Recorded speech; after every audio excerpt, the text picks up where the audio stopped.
कहते हैं जब ईश्वर किसी को ऊंचाई देने वाले होते हैं तो पहले उसे भीतर की गहराई से गुजारते हैं। अंतिम परीक्षा शोर मचाकर नहीं आती, वह धीरे से आती है, मुस्कुराते हुए, ऐसे जैसे सब कुछ ठीक होने वाला हो, और उसी समय जीवन हल्का सा डगमगाने लगता है। पहला संकेत अचानक भीतर सन्नाटा।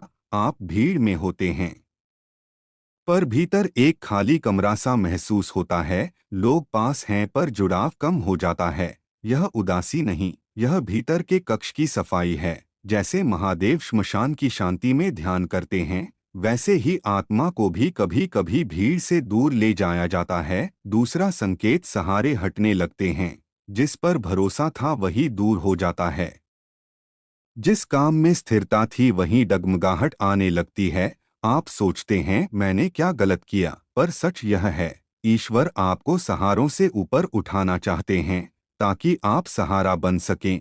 तीसरा संकेत मन का भटकना। सब कुछ होते हुए भी कुछ अधूरा लगता है। मन पूछता है क्या बस इतना ही है। यह असंतोष नहीं, यह जागृति का द्वार है। जैसे भगवान कृष्ण ने अर्जुन से कहा था, तू केवल योद्धा नहीं, उससे कहीं अधिक है। चौथा संकेत नींद बदल जाती है। रात में अचानक आंख खुलती है, कोई विचार नहीं, बस शून्यता। यह खालीपन नहीं, यह चेतना की दस्तक है। पांचवा संकेत बिना कारण आंसू। आप शांत बैठे हैं, कोई दुख नहीं, फिर भी आंखें भर आती हैं।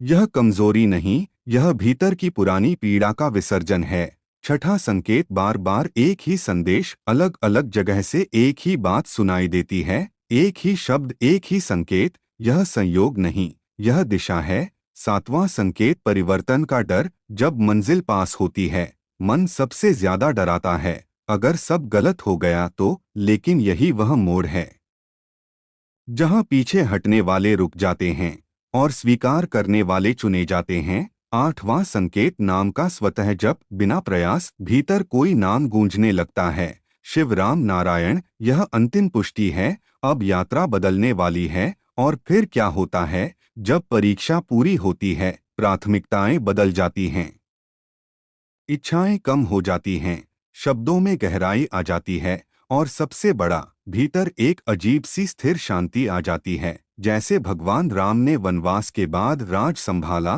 पर उनके भीतर पहले ही विजय हो चुकी थी। अंतिम सत्य, ईश्वर आपको गिराने के लिए परीक्षा नहीं लेते, वो आपको आपके असली स्वरूप से मिलाने के लिए लेते हैं। जो शिकायत करता है वहीं रुक जाता है, जो स्वीकार करता है वही आगे बढ़ जाता है।